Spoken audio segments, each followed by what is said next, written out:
The fluorescent lights of the convenience store buzzed like dying wasps above my head, casting everything in that sickly yellow glow that made even fresh produce look rotting. My fingers were numb from the cold. February in Chicago was unforgiving, and my coat had more holes than fabric at this point. I shifted my weight from one foot to the other behind the register, trying to keep the blood flowing, trying to stay awake. $3.75 per hour, plus whatever tips generous souls left in the grimy jar by the lottery tickets. It wasn't much. It was never enough. But it was all I had. The store smelled like stale coffee, artificial cherry air freshener, and the faint undertone of something spoiled that I could never quite locate. Mr. Patel had left me alone for the graveyard shift again, midnight to 8 in the morning, 5 nights a week. The worst hours. The hours when junkies stumbled in looking for their fix of sugar and caffeine. When homeless people pressed their faces against the glass just to feel some warmth. When my ex-boyfriend's friends would sometimes cruise by and tap on the windows just to remind me they knew where I worked. I pressed my hand against my lower abdomen, a habit I'd developed over the past 3 weeks since I'd seen those 2 pink lines. Nobody knew yet. Not Mr. Patel. Not my roommate Stephanie. Not my mother back in Ohio who could barely afford her own insulin. And certainly not Marcus. Marcus, who'd promised me everything and delivered nothing but bruises and debt. Marcus, who'd disappeared 6 weeks ago with my savings, my laptop, and the gold necklace my grandmother left me. Marcus, who I'd stupidly, desperately loved, because I thought someone like me didn't deserve better. The baby was his, and he would never know. My phone buzzed against the counter, the screen cracked in 3 places, held together with clear tape. I'd been trying to reach Marcus for weeks now, not because I wanted him back, but because I needed answers. He'd left me with more than just a broken heart.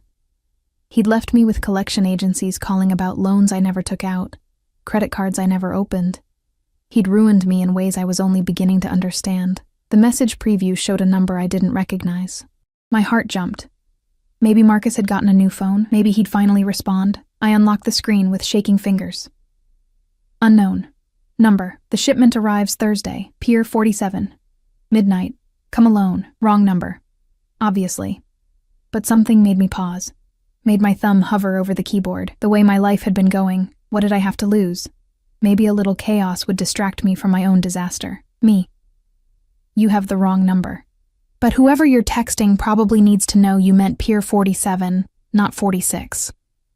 I hit send before I could overthink it, then immediately regretted it. What if this was something dangerous? What if... 3 dots appeared. Someone was typing. Unknown number. Who is this? Me. Nobody. Just someone who got your text by mistake. Good luck with your... shipment. I should have stopped there. Should have blocked the number and gone back to staring at the empty parking lot, counting down the hours until dawn.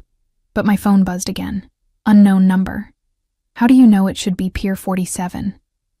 My stomach twisted. This felt wrong suddenly, like I'd stepped into something I couldn't step out of. But I'd already opened my mouth, might as well finish. Me. Because Pier 46 burned down last month. It's all over the news.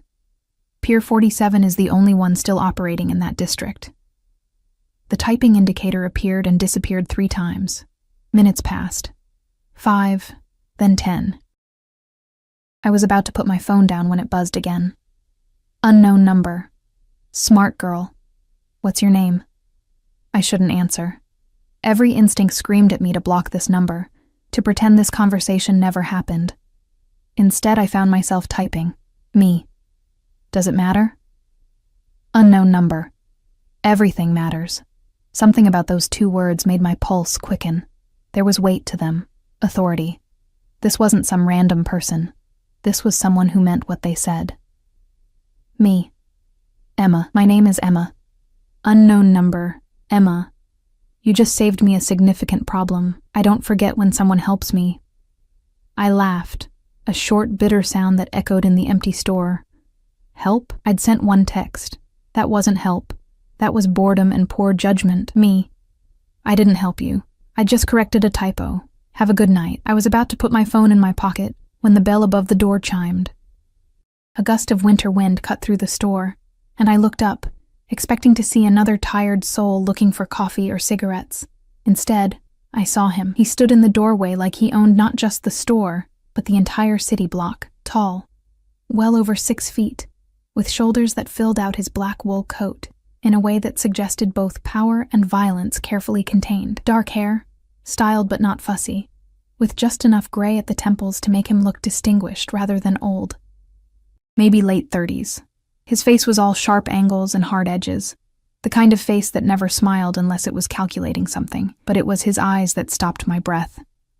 Dark, almost black, and fixed entirely on me with an intensity that made me want to simultaneously run and freeze in place. He didn't look at me the way men usually did, with quick, dismissive glances that catalogued and discarded me in seconds. He looked at me like he was solving an equation, like I was something that required his complete attention. Behind him, 2 men entered. Not casual shoppers. They flanked him with the practiced ease of bodyguards, their hands visible but ready, their eyes scanning the store with professional efficiency. One was built like a linebacker, his neck as thick as my thigh. The other was leaner but no less dangerous, with a scar running from his eyebrow to his cheekbone. The man in the center, the one who commanded the room without saying a word, walked toward my register with measured steps. Each footfall echoed on the dirty linoleum. I could smell him as he approached, expensive cologne, something dark and woody with notes of leather and smoke. It was completely at odds with the environment. Like a panther had wandered into a dog kennel. He stopped in front of my register. Up close, I could see more details. The way his coat probably cost more than 6 months of my rent. The subtle gleam of a watch on his wrist that I recognized from a magazine once. Something Swiss and exclusive. The small, almost invisible earpiece in his left ear. Emma. My name in his voice was nothing like the way anyone had ever said it before. It wasn't a question. It was a statement, a claiming. My phone was still on the counter between us, screen facing up, the text conversation clearly visible. Ice flooded my veins. "How do you—" I started, but he raised one hand. Just a slight movement, barely lifting his fingers, but it silenced me completely. "You corrected my associate's message." He didn't blink. "You knew about Pier 46. It was on the news," I whispered, my voice cracking. "Everyone knows. I know who you are." He placed his own phone on the counter, and I saw my cracked screen phone number displayed on his screen. "I know where you work. I know you live in that apartment on Kedzie Avenue with the broken heater and the landlord who hasn't fixed anything in 8 months. I know your ex-boyfriend was Marcus Chen. I know Marcus worked for some very stupid people who thought they could steal from me." The world tilted. Marcus. This was about Marcus. "I don't know anything about that," I said quickly, my hands gripping the edge of the counter. "We broke up. He left. I haven't seen him in 6 weeks. His eyes never left mine. "Yes, because 6 weeks ago, Marcus Chen and 3 of his associates attempted to intercept one of my shipments. They failed. 2 of them are dead. 1 is in the hospital with injuries that will take months to heal from. Marcus." He paused, and something flickered across his face. "Marcus is missing." I couldn't breathe. Couldn't think. Marcus was involved with this man?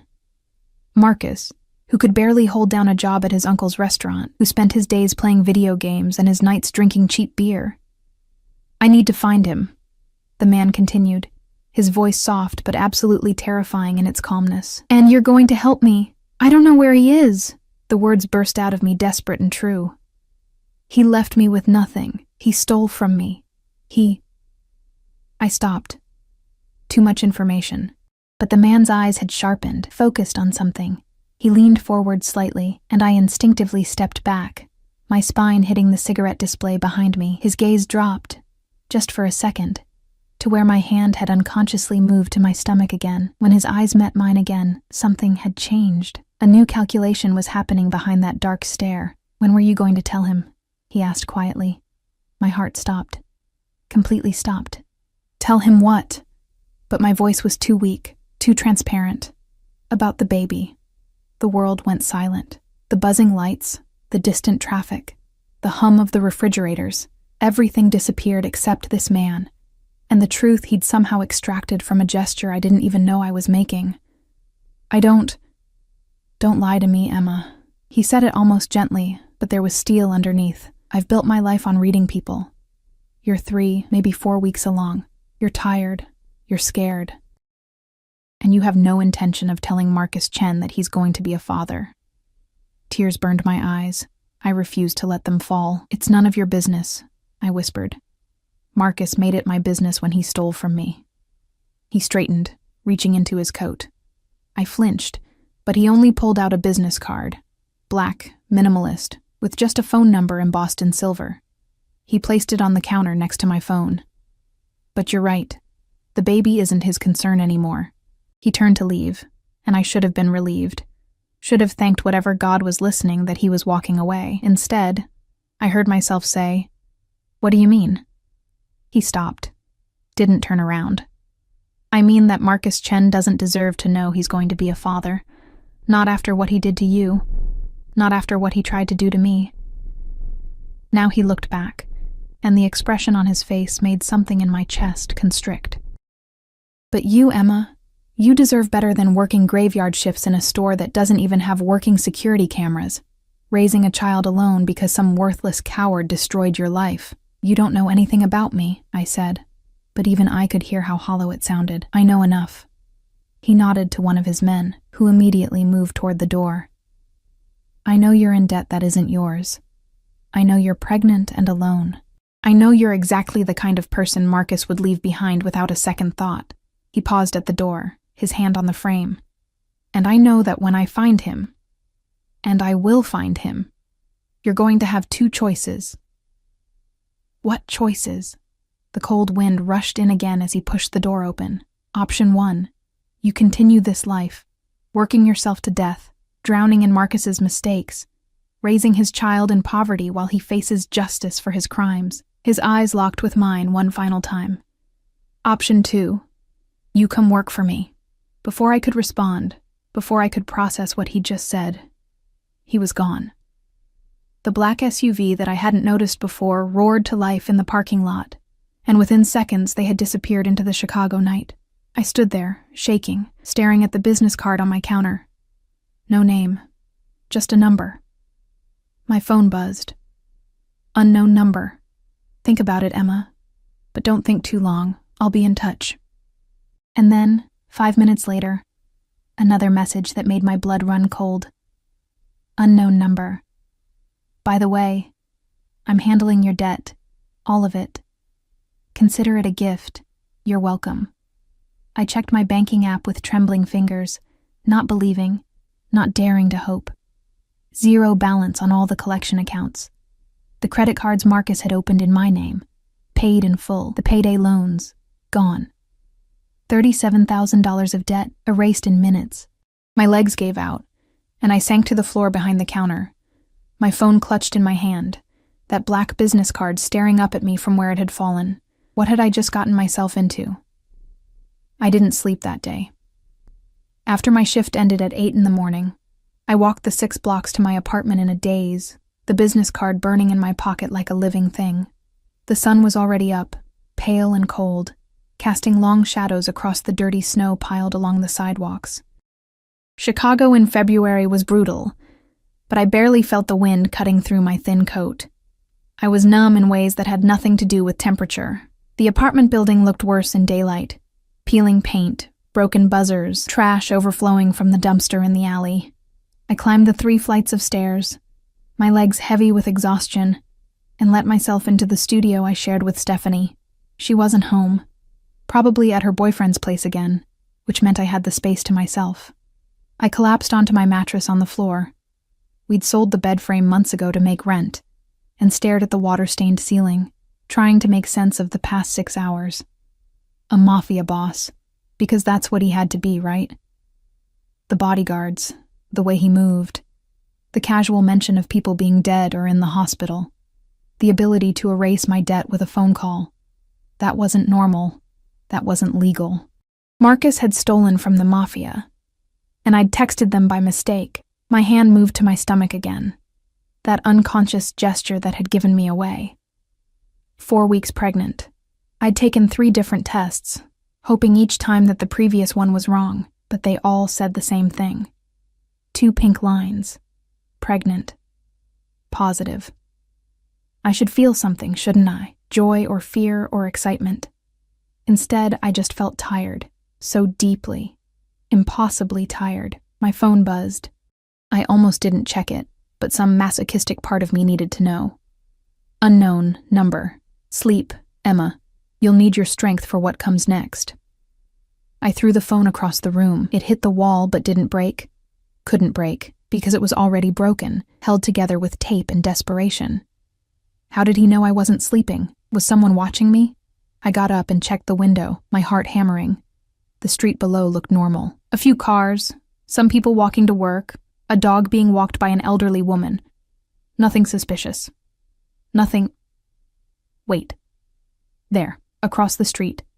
A black sedan, windows tinted, engine running. It had been there when I came home, hadn't it? I'd been too distracted to notice. As I watched, the passenger window rolled down just an inch. I couldn't see who was inside, but I knew. I felt it in my bones. They were watching me. I stumbled back from the window, my breathing coming in short gasps. This was insane. This was wrong. I needed to call the police, needed to... And tell them what? That a mysterious man paid off my debt and now had someone watching my apartment? They'd laugh at me. Or worse, they'd investigate and find out about Marcus, and somehow I'd end up being implicated in whatever he'd done. I was trapped.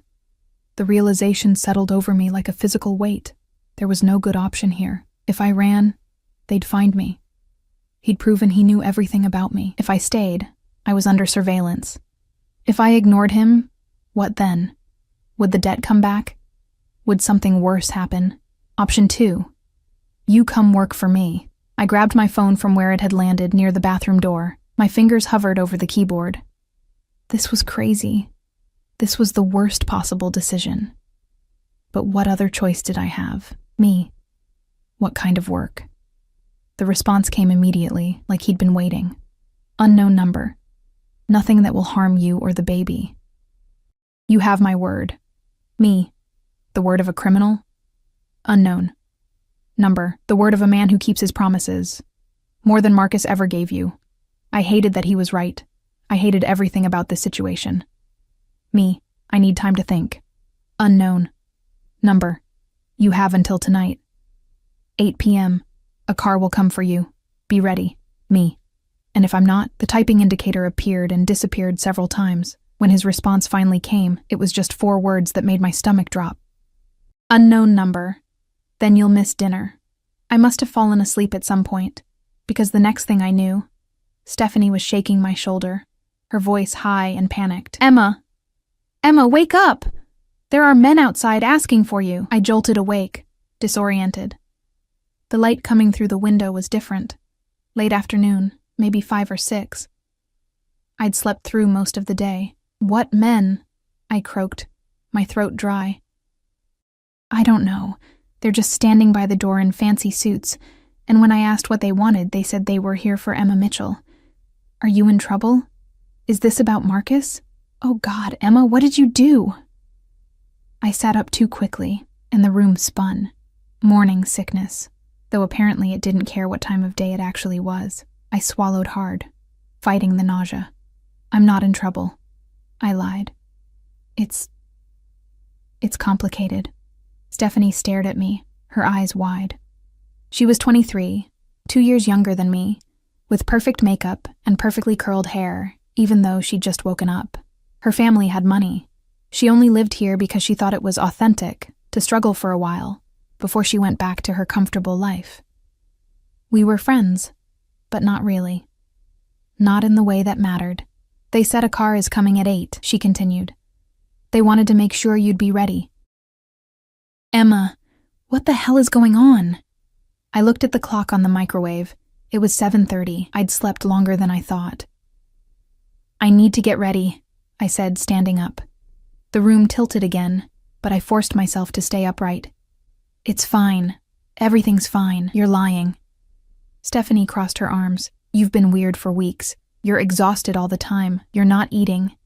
And now there are men in suits waiting for you like you're some kind of, I'm pregnant. The words came out before I could stop them.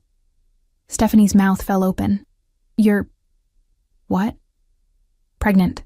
4 weeks. It's Marcus's and he doesn't know, and he's never going to know because he's... I couldn't finish that sentence. Dead, maybe. In hiding, definitely. He's gone. Stephanie sank onto her mattress, staring at me like I'd grown a second head. Emma... oh my God. What are you going to do? I don't know yet. I moved to the tiny bathroom, turning on the shower.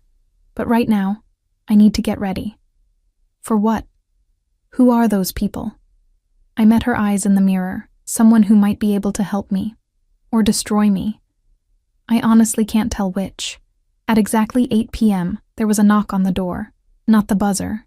Someone had bypassed the building's pathetic security and come straight up. I opened it to find the same 2 men from the convenience store, the linebacker and the one with the scar. Up close, they were even more intimidating. The scarred one spoke first, his voice surprisingly refined. Miss Mitchell, the car is waiting. I'd done the best I could with my appearance, showered, put on the only dress I owned that didn't have visible stains, found a coat that had fewer holes, but standing next to these men in their tailored suits and polished shoes, I felt like a child playing dress-up. Stephanie stood behind me, her phone in her hand. Should I call someone? She whispered. No, I said firmly. Then, to the men, I'm ready. The elevator was broken as usual, so we walked down the 3 flights in silence. I could feel their presence behind me, not threatening but absolutely vigilant. When we emerged onto the street, I saw the car.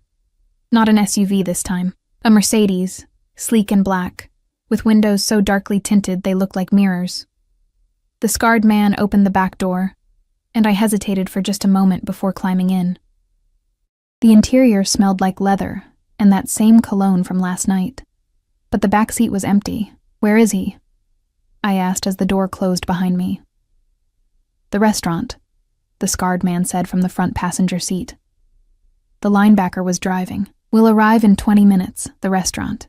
He'd said dinner. I'd thought he was joking. We drove through Chicago in silence, moving from my neighborhood, with its boarded-up shops and chain-link fences, into areas I'd only seen in magazines. The buildings got taller, cleaner. The people on the sidewalks wore coats that cost more than my monthly income.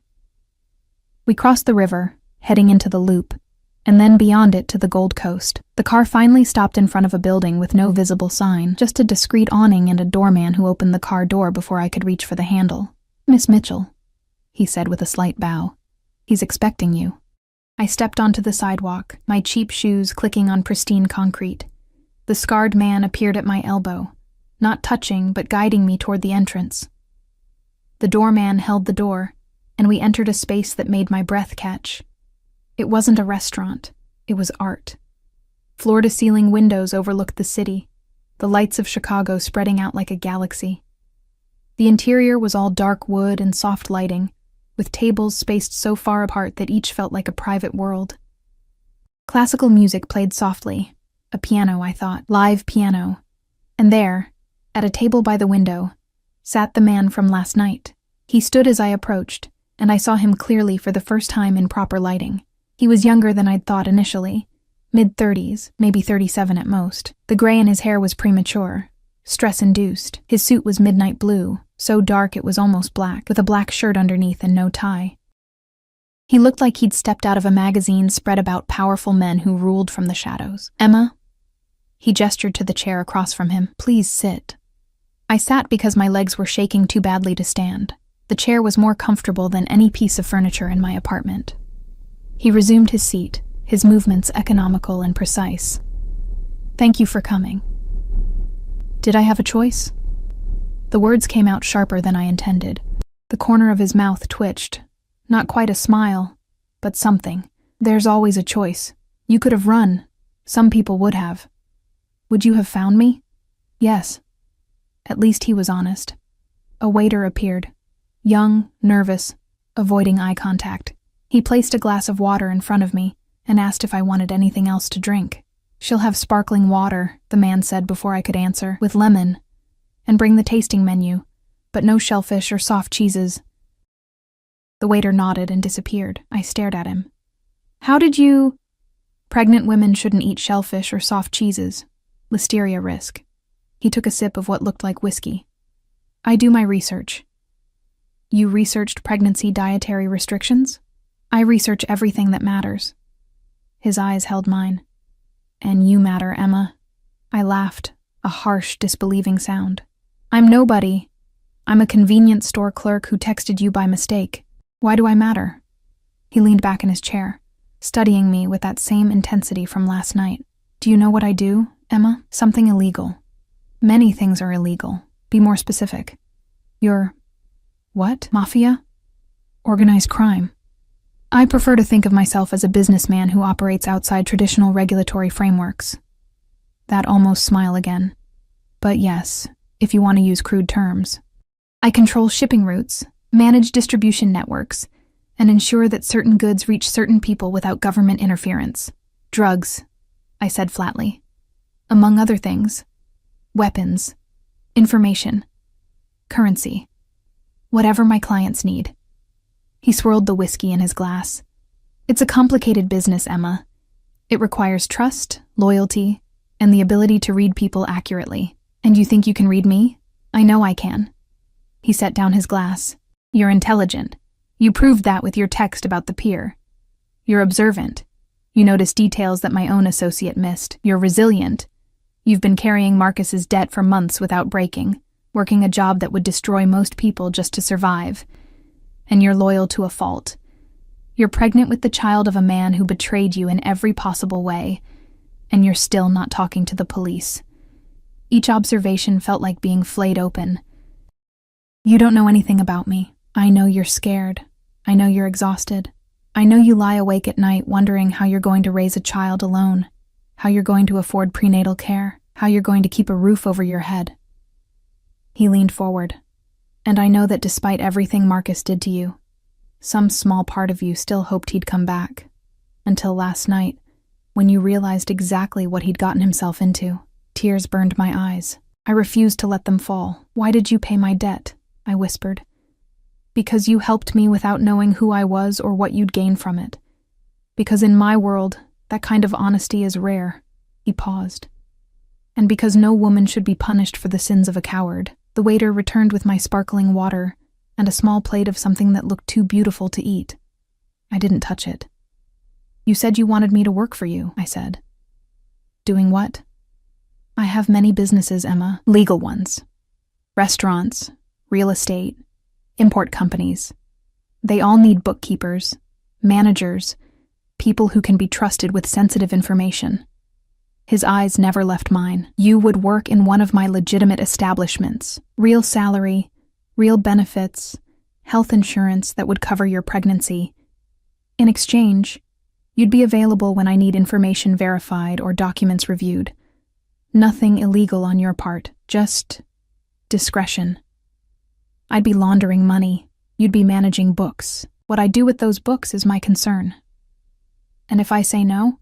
He didn't answer immediately. Instead, he reached into his jacket and pulled out a phone.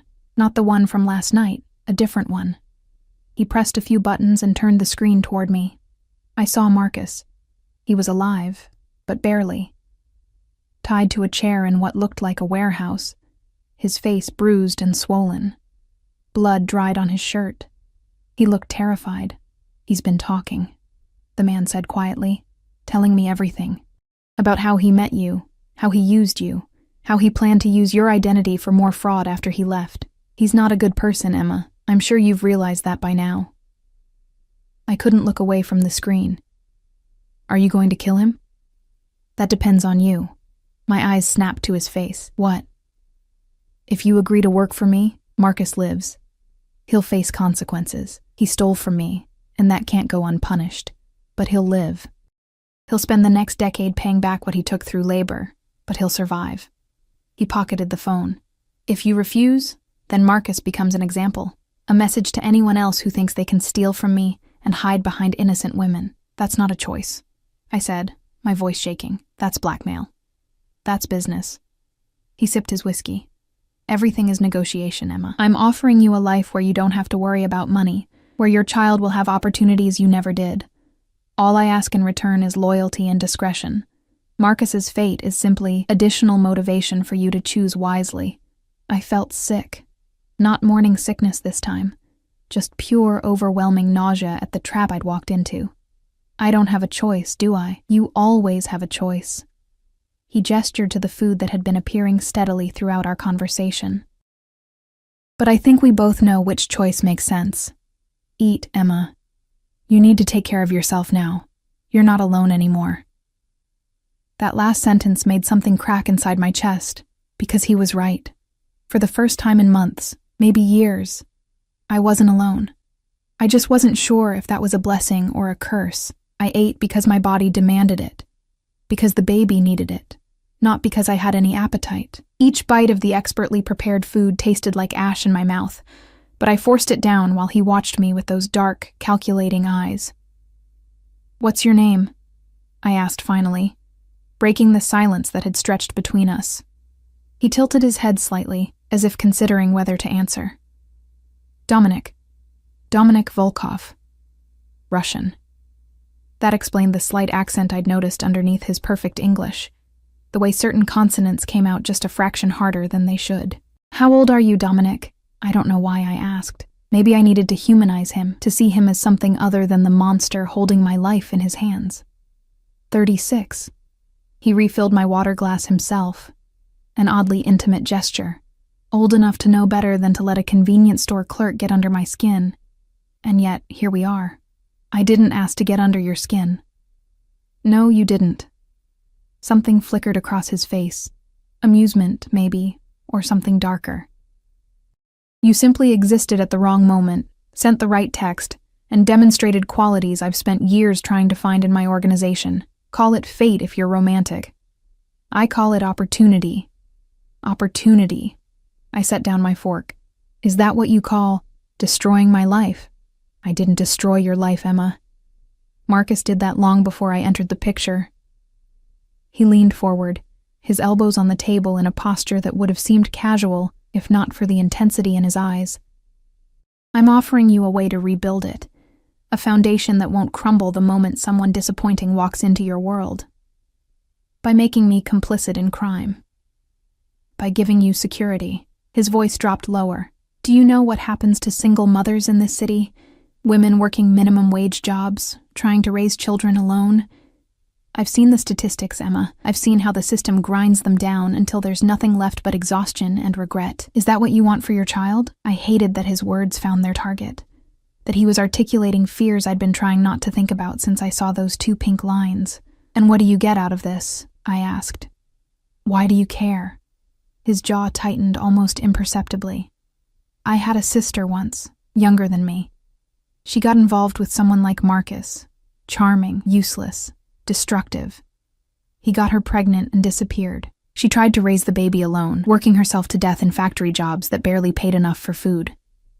He paused, and for the first time, I saw something crack in his carefully controlled expression. She died when the baby was 6 months old.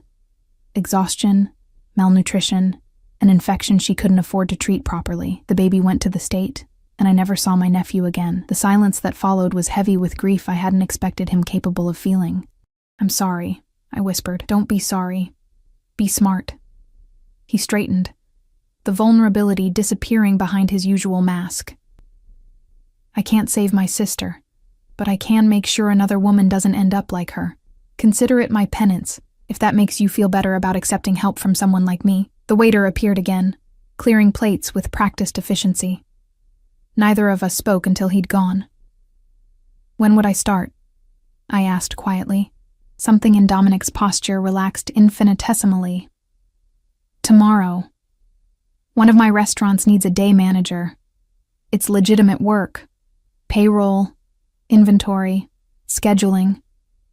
You'd make $4,000 a month to start, with full benefits beginning immediately. He pulled out yet another phone and slid it across the table. This is yours. Encrypted. Untraceable. You'll use it for all communication with me and my associates. I stared at the sleek device. I can't accept this. You already have. The moment you sat down at this table, you made your choice. His eyes held mine. I don't deal in half measures, Emma. You're either in or you're out, and you've already decided which it is. He was right, and we both knew it. I picked up the phone. The car that took me home was different from the one that had picked me up, another Mercedes, but silver this time. The scarred man drove while I sat in the back, the new phone heavy in my hand, Dominic's words echoing in my head. You're not alone anymore, but what did that mean, really? That I'd traded one form of dependence for another? That instead of drowning in Marcus's debt, I was now tied to a man who casually discussed murder over dinner? The phone buzzed in my hand, making me jump. Dominic. Tomorrow morning, 9 a.m. The address is already programmed into your phone. Carlo will pick you up at 8:30. Me. Carlo? Dominic. The man with the scar. He'll be your primary security. Me. I don't need security. Dominic. You're carrying Marcus Chen's child and working for me. Yes, Emma, you need security. The car pulled up in front of my building. Carlo turned to look at me through the rearview mirror, and I saw his scar more clearly in the interior light. A jagged line that suggested violence, survival. 8:30, Miss Mitchell, he said. His voice was gentler than I expected. Dress professionally but comfortably. It's a restaurant, not a boardroom. I nodded and climbed out, feeling their eyes on me until I disappeared into the building. Stephanie was waiting in the apartment, practically vibrating with curiosity. What happened? Where did you go? Emma, you have to tell me everything. I sank onto my mattress, suddenly more exhausted than I'd been after a full graveyard shift. I got a job. A job? That's what this was about? Men in suits and fancy cars for a job? It's complicated. I looked at her. This girl who'd never had to worry about where her next meal was coming from, who treated poverty like a temporary adventure. I'm going to be managing a restaurant. It pays well, really well. Her eyes widened. Emma, that's amazing. But who was that guy? The one who hired you? Someone powerful. I pulled my coat tighter around myself, though the apartment wasn't cold. Someone dangerous, but someone who's giving me a chance I won't get anywhere else. Stephanie sat down beside me, her expression serious for once. Is this about Marcus? About what he did? Partially. I couldn't tell her everything, couldn't explain about the Mafia connection, the surveillance, the choice that wasn't really a choice. Marcus got involved with some bad people, and now I'm cleaning up the mess. Are you safe? I almost laughed. Safe? I'd never be truly safe again, but I'd be alive. Fed. Protected in ways that mattered. I think so. I lied. The man who hired me, he has resources. He's making sure nothing bad happens to me. Is he cute? The question was so unexpected, so typically Stephanie, that I did laugh then. That's what you're worried about? I saw him through the window when the car picked you up. Tall, dark, handsome in that scary, sexy way. And clearly interested in you, or he wouldn't go through all this trouble. He's not interested in me, but even as I said it, I remembered the way Dominic looked at me across the dinner table, the intensity in his eyes when he talked about his sister, the careful way he'd made sure every dish was safe for pregnancy. He's just keeping an eye on his investment. If you say so. Stephanie smiled knowingly. But Emma, that phone you're holding, that's not a phone someone gives to an employee. That's a phone someone gives to someone they want to stay connected to. And I looked down at the encrypted device in my hand, its screen dark and mysterious. She wasn't wrong. That night, I barely slept. My mind raced with everything that had happened, everything that was about to change. At 3 a.m, the new phone buzzed. Dominic, are you awake? I should have ignored it, should have set boundaries. Instead, I found myself typing back. Me. Can't sleep. Dominic. The baby? Me. Everything. This is insane. Yesterday I was nobody, and now I'm... What am I? The typing indicator appeared and disappeared several times before his response came through. Dominic, you're someone under my protection. That's all you need to understand for now. Me. What about Marcus? You showed me that picture. Is he really still alive? Dominic. Yes. I keep my promises, Emma. He'll live. He'll suffer, but he'll live. Me. I don't want him to suffer. I just want him gone from my life.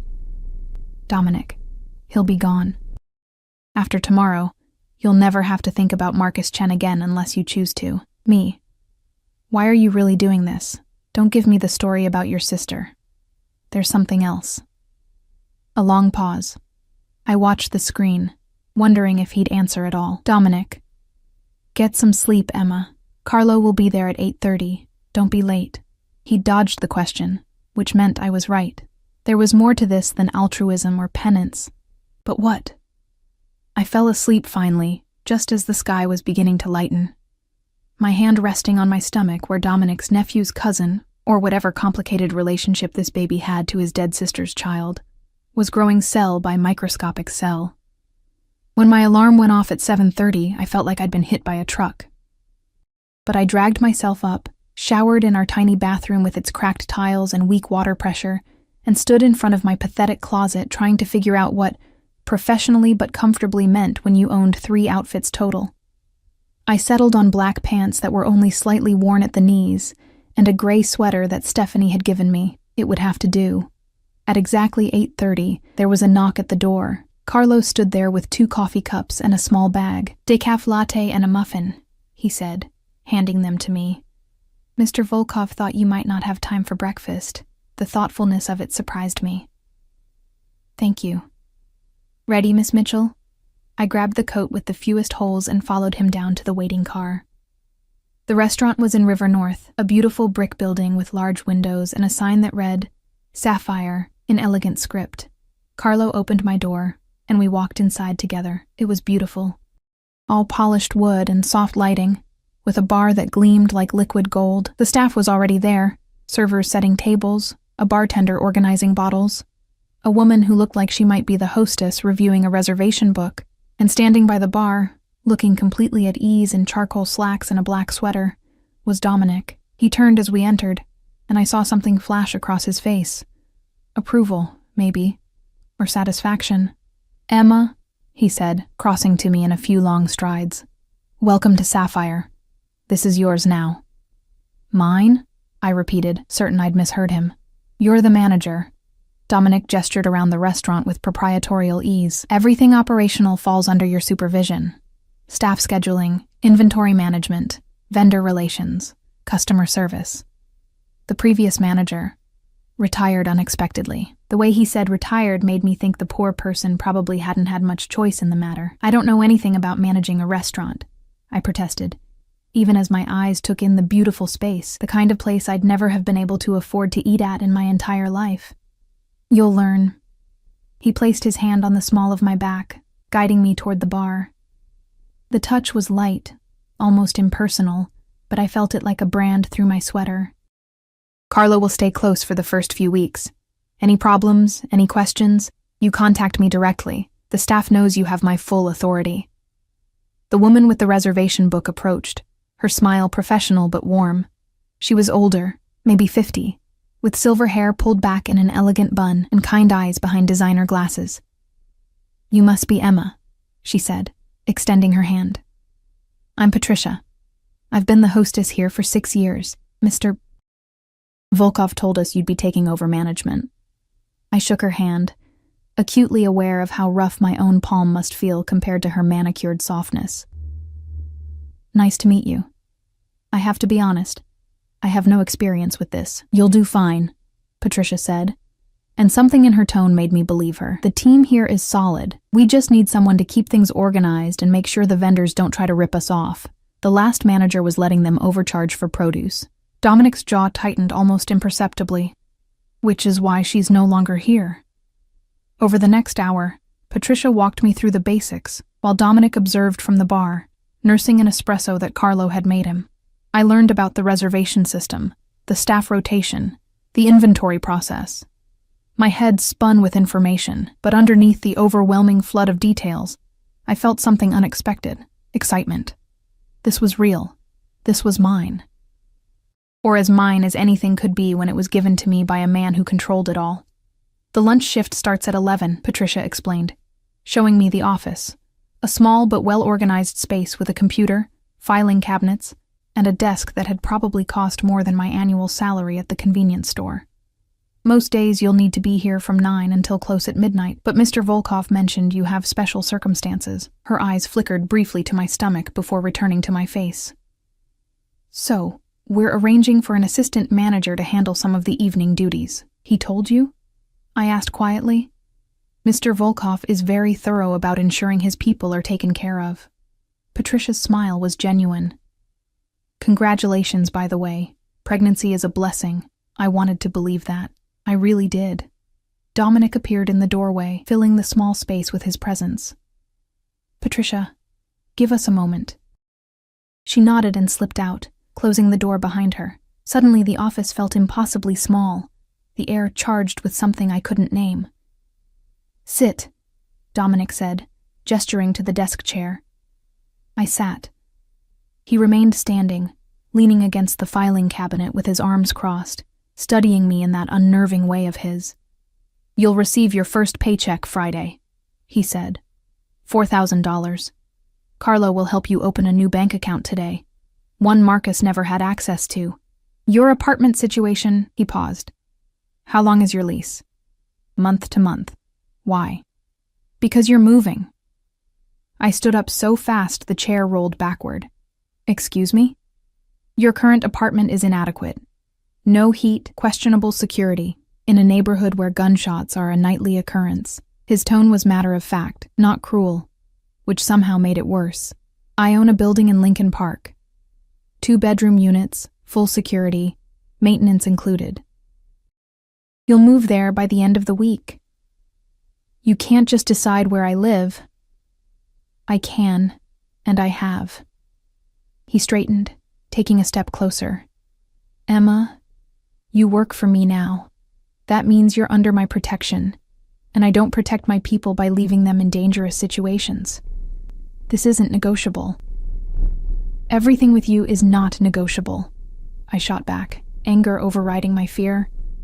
You've taken over my entire life in less than 24 hours. Yes. He moved closer still, until I had to tilt my head back to maintain eye contact, because your life was falling apart, and someone needed to catch you before you hit the ground.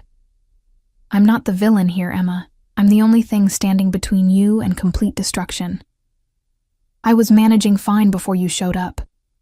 You were drowning. His voice dropped to barely above a whisper.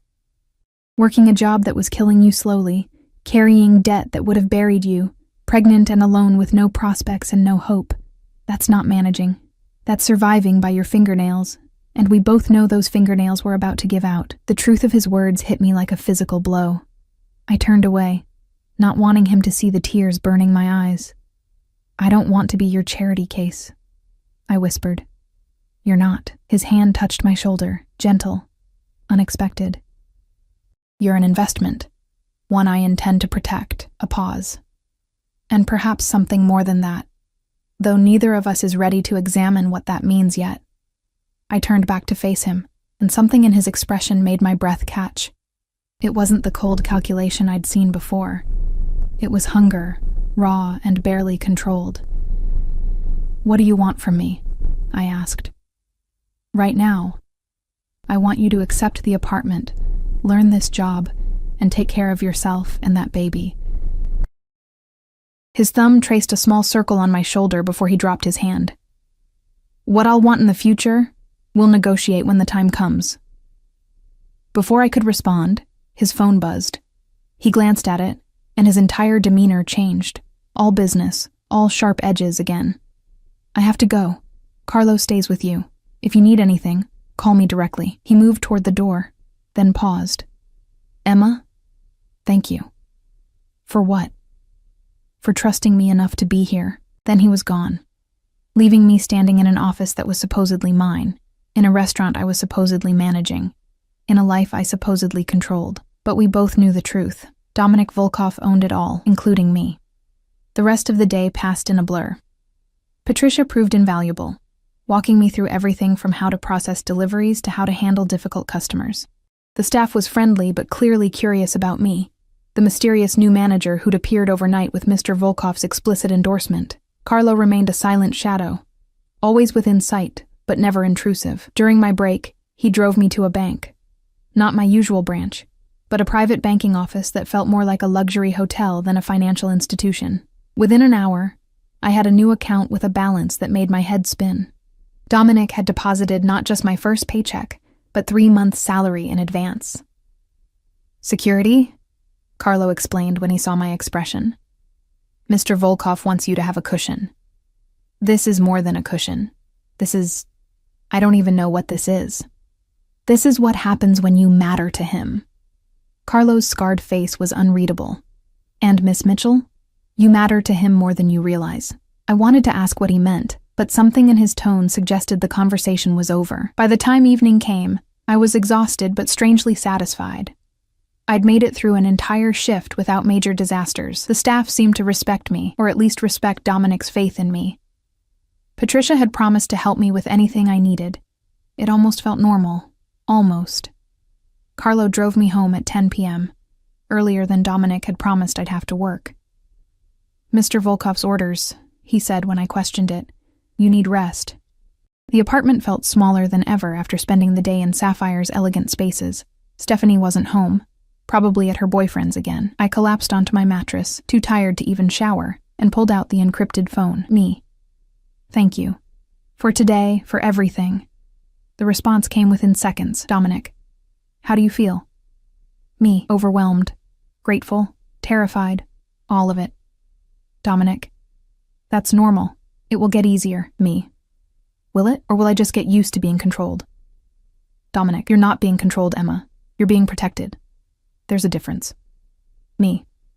"Is there?" A long pause. Then, "Dominic. Come to dinner tomorrow night. Just us. Let me show you the difference." My heart hammered against my ribs. This felt like crossing a line, moving from employee to something else entirely. Me. "Is that appropriate?" Dominic. "Nothing about our arrangement is appropriate. But I think we stopped pretending this was a normal employer-employee relationship the moment I paid your debt." He was right. And that terrified me more than anything else. Me. "What time?" Dominic. 8 p.m. Carlo will bring you. Wear something comfortable. This isn't business, Emma. This is personal. I stared at those last words until my vision blurred. Personal. What did personal mean to a man like Dominic Volkov? What did it mean to me? I fell asleep without answering, my phone clutched in my hand, and dreamed of dark eyes and dangerous promises. The next morning, I woke to find Stephanie packing a suitcase. "What's going on?" I asked groggily. Derek proposed. She held up her hand, showing off a diamond that probably cost more than my car, if I'd had a car. "We're moving to New York. His dad got him a position at some finance firm, and we're leaving next week." I sat up, fully awake now. "Next week?" "Stephanie, the lease is month to month, remember? I'll pay my half for this month, but after that..." She shrugged apologetically. "I'm sorry, Emma. I know this is sudden, but it's such an amazing opportunity." For her. For me, it meant finding a new roommate, or finding a way to afford this place alone, which was impossible on any normal salary. But I didn't have a normal salary anymore, did I? And Dominic had already told me I was moving. "Congratulations," I said, meaning it despite everything. "I'm happy for you. What about you? Will you be okay? That restaurant job? Can you afford a place on your own? I'll figure it out." I grabbed my phone, seeing a new message from Dominic. Dominic. "Heard about your roommate. The apartment in Lincoln Park is ready. Carlo will help you move this weekend. Consider it done." I stared at the message. He knew about Stephanie before I'd even fully processed it myself. Of course he did. He probably had people watching this building, reporting everything back to him. The thought should have terrified me. Instead, I felt something closer to relief. I was being taken care of, protected. Controlled, yes, but in ways that were keeping me afloat instead of dragging me under. Was that enough? Could it ever be enough? I looked around the shabby apartment at the water-stained ceiling and the broken radiator, and the windows that didn't quite close all the way. Then I thought about Sapphire, about Patricia's kindness, about the bank account with 3 months' salary sitting in it, about Dominic's eyes across the dinner table, the way he'd touched my shoulder yesterday, the promise of personal in tonight's invitation. I typed my response. Me. "Okay, I'll move. I'll have dinner with you tonight. I'll try to trust this, Dominic. That's all I ask. For now. For now. Those 2 words carried the weight of everything unspoken between us. All the questions we weren't ready to ask. All the answers we weren't ready to hear. But tonight, over dinner, maybe we'd start finding some of those answers, whether I was ready for them or not. Carlo picked me up at 7:30, giving me time to prepare. I'd showered until the water ran cold, trying to wash away the anxiety that clung to my skin like a second layer. The only dress I owned that felt remotely appropriate was a dark green wrap dress that Stephanie had given me months ago, saying the color was totally wrong for her skin tone. On me, it brought out the amber flecks in my brown eyes and made my pale skin look less sickly. I'd never cared much about my appearance before. Survival didn't leave room for vanity. But tonight, staring at my reflection in the bathroom mirror, I found myself wanting to look beautiful. Not for Dominic, I told myself firmly, but for me. Because for the first time in years, I felt like maybe I deserved to. The car took a different route this time, heading north along the lake. The city lights reflected off the black water, turning the shore into a ribbon of gold. We drove for nearly 30 minutes before turning into a private drive, past a gate that opened automatically, up a winding road lined with trees. The house, because calling it anything else would be an understatement, sat at the top of a hill, all glass and steel and modern lines that somehow managed to look warm rather than cold. Lights glowed from within, and I could see the lake stretching out beyond, infinite and dark. "He's waiting inside," Carlo said, opening my door. "Take your time, Miss Mitchell. There's no rush tonight."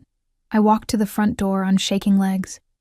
It opened before I could knock, and there was Dominic, dressed in dark jeans and a black shirt with the sleeves rolled up to reveal surprisingly muscular forearms. His hair was slightly disheveled, like he'd been running his hands through it, and he looked more human than I'd ever seen him. "Emma."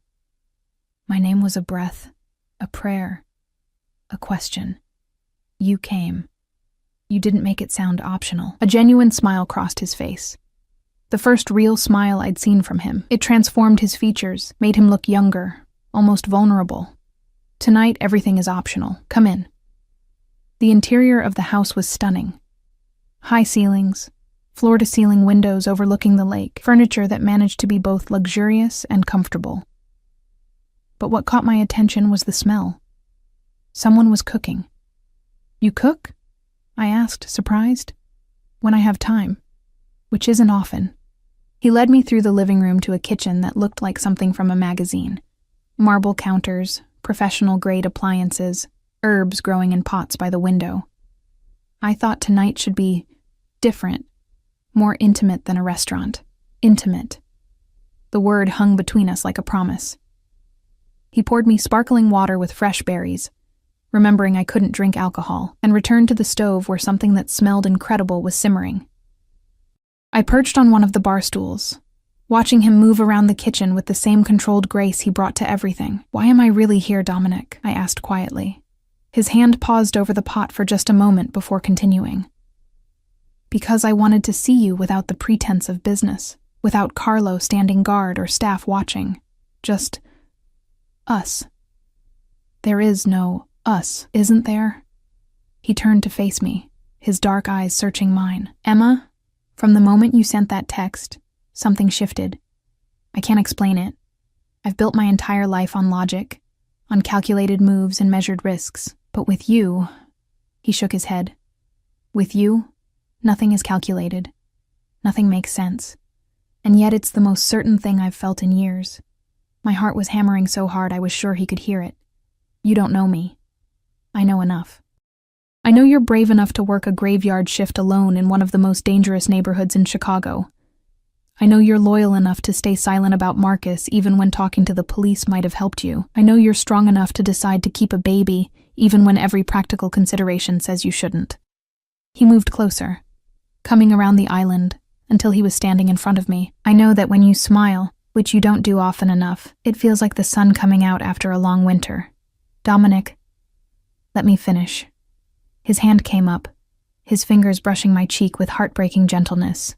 I know my interest in you isn't appropriate. I know the power imbalance is massive. I know I've given you no real choice in any of this. But Emma, I also know that what I feel when I look at you isn't about control or possession. It's something I haven't felt since before my sister died. It's hope. Tears spilled down my cheeks before I could stop them. I'm pregnant with another man's baby. I'm broken and in debt, and I have nothing to offer you. You have everything to offer. His thumb caught my tears, wiping them away. You have honesty in a world built on lies. You have strength that doesn't come from violence or money. You have a heart that hasn't been destroyed despite every reason it should be. His forehead touched mine, and I could feel his breath on my lips. And that baby you're carrying? I meant what I said, Emma. Marcus doesn't deserve to be a father. But if you'll let me, I could be. The world stopped. What are you saying? I whispered. I'm saying that I want more than an employee. More than someone to manage my restaurant or keep my books. His hands framed my face, and the intensity in his eyes was overwhelming. I'm saying I want you, Emma. You and the baby. I want to give you the life you deserve. The life my sister never got to have. I want to be the man who catches you when you fall. Who protects you not because I own you, but because He stopped, swallowed hard. Because I'm falling in love with you, and I have been since the moment you corrected my text with no idea who you were talking to. I couldn't breathe. Couldn't think. This was insane. This was moving too fast. This was everything I'd never dared to dream about, and everything I should run from. You don't love me, I said weakly. You can't. We just met. Tell me you don't feel it too. His eyes searched mine desperately. Tell me that when I touch you, something inside you doesn't recognize something inside me. Tell me I'm alone in this, Emma, and I'll back off. I'll keep things professional. I'll give you the job and the apartment and the security, and I'll never ask for more. But if you feel even a fraction of what I do, I kissed him. I didn't plan it, didn't think about it. I just leaned forward and pressed my lips to his, and the world exploded into sensation. He made a sound low in his throat, surprise or relief or hunger, and his arms came around me, pulling me off the bar stool and against his chest. The kiss deepened, became something desperate and consuming, like we were both drowning and each other was air. When we finally broke apart, both breathing hard, his eyes were wild.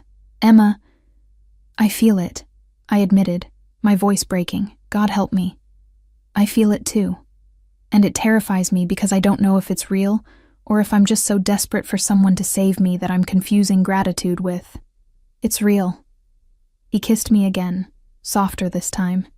I don't care if you're grateful. I don't care if you need saving. I care that you're here, that you're mine, that I get to be the one who makes sure you never have to be afraid again. I'm still afraid, I whispered against his lips. Good. Fear keeps you smart. But Emma? He pulled back just enough to meet my eyes. I swear to you on everything I have that I will never be what you need to fear. I will never hurt you. I will never abandon you. I will never be Marcus. Promise me, I said, even though I knew promises were fragile things. Promise me this is real. It's real. He kissed my forehead, my cheeks, my lips again. More real than anything I've ever felt. And I'm going to prove it to you, every single day, until you believe it. We ate dinner on the couch overlooking the lake, plates balanced on our laps, talking about everything and nothing. He told me about growing up in Russia, about coming to America with nothing, about building his empire from the ground up, through equal parts brilliance and brutality. I told him about my childhood in Ohio, about my mother's struggles, about the dreams I'd had before life taught me that dreams were luxuries poor girls couldn't afford. You can dream again, he said, tucking a strand of hair behind my ear. With me, you can have whatever you want. I want to believe that, then believe it. He pulled me closer, and I let myself relax against his chest, listening to his heartbeat. Move in with me.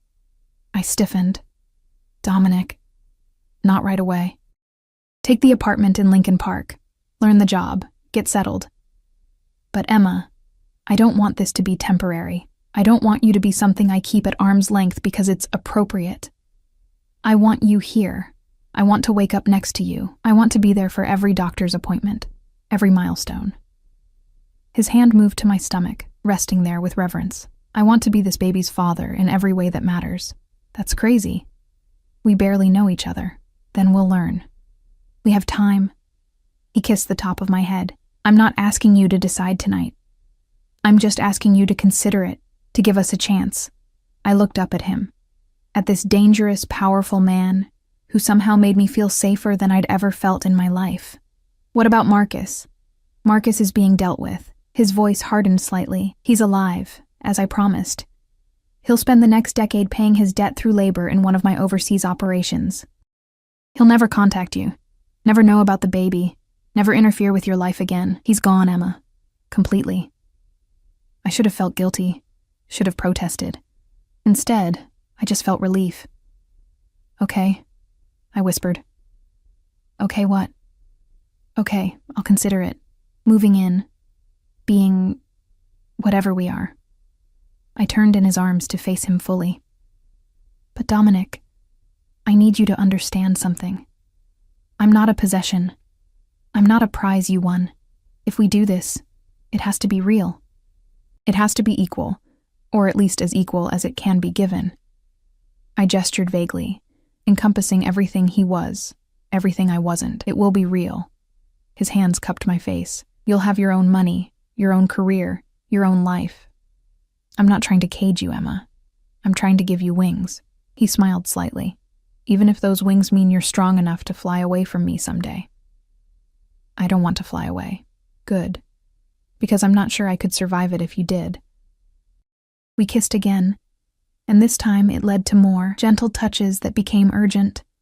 Clothes discarded piece by piece. His whispered questions of, "Are you sure?" and "Is this okay?" making me fall harder with every word. He was careful with me, reverent, like I was something precious instead of broken. And when he moved inside me, his eyes never leaving mine, I felt something shift deep in my chest. This was real. Whatever else happened, whatever complications came, this moment was real.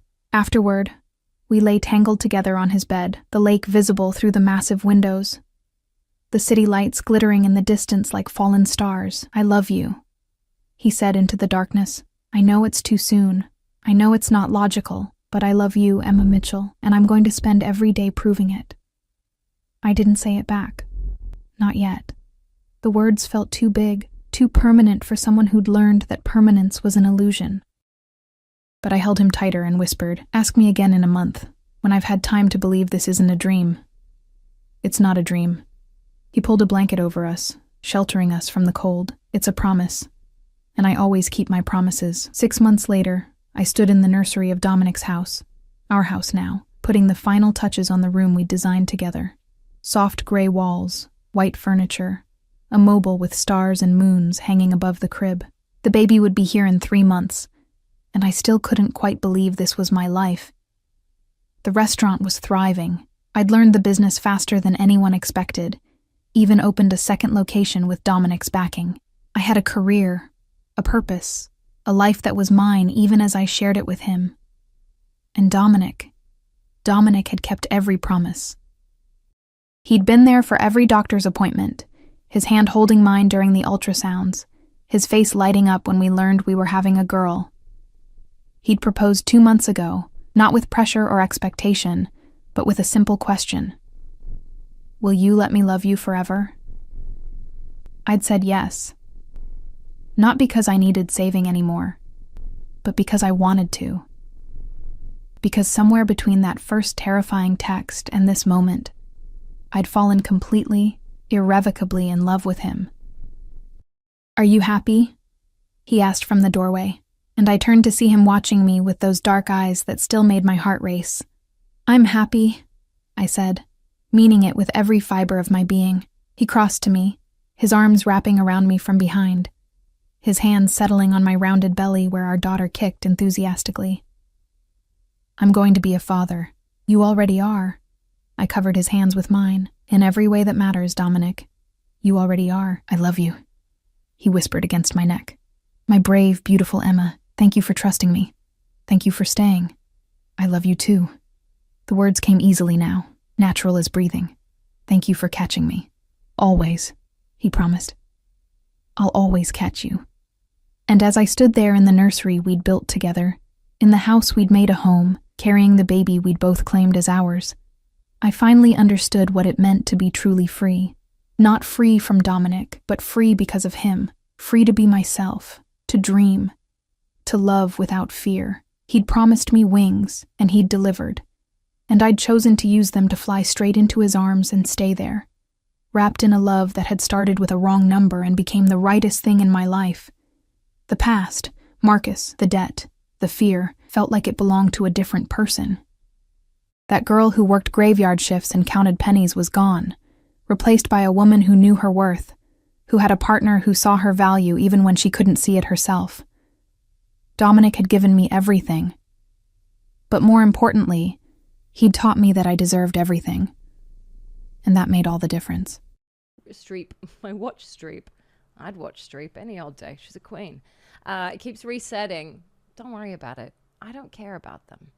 I always appreciate them when people share because that's really sweet and kind. But that's okay. I feel the love. I know we both had our frog hats. Yes. Welcome back, Rat. Chances of making that a permanent oh my god, what the Twister one? It was so good. I care. I want big number go up. Big number is all the way elevated in my heart, Carson, where it counts. Carson is an incredible artist, if you didn't already know. Had a shake weight emoji would have been perfect for fuck. Damn it. Sir Giles of Lost. Welcome in, Sir Giles. Congrats on being the lucky recipient of a gift sub, and please enjoy the bottomless deviled eggs. Hi, Emmy. Love you. It's approximately 1.5 inches long, maybe 15 millimeters in girth, 2 balls. Thank you, Blue Skies. Red, waxy. Yeah, still talking finches? Oh, God. Oh, hi, Fang. Thank you for this week. We have a VO Pro redeem. Let's see here.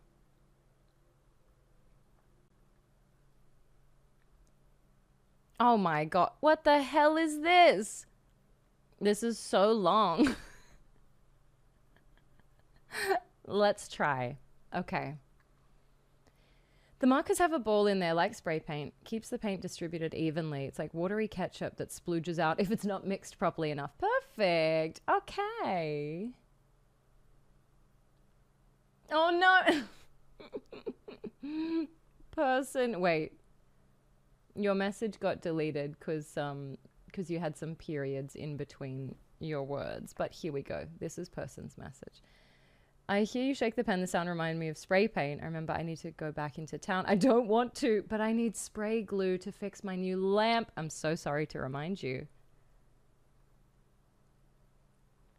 How many terabytes are you on now? I have 3 gig from art and games. Always need more. Wait, what do you mean?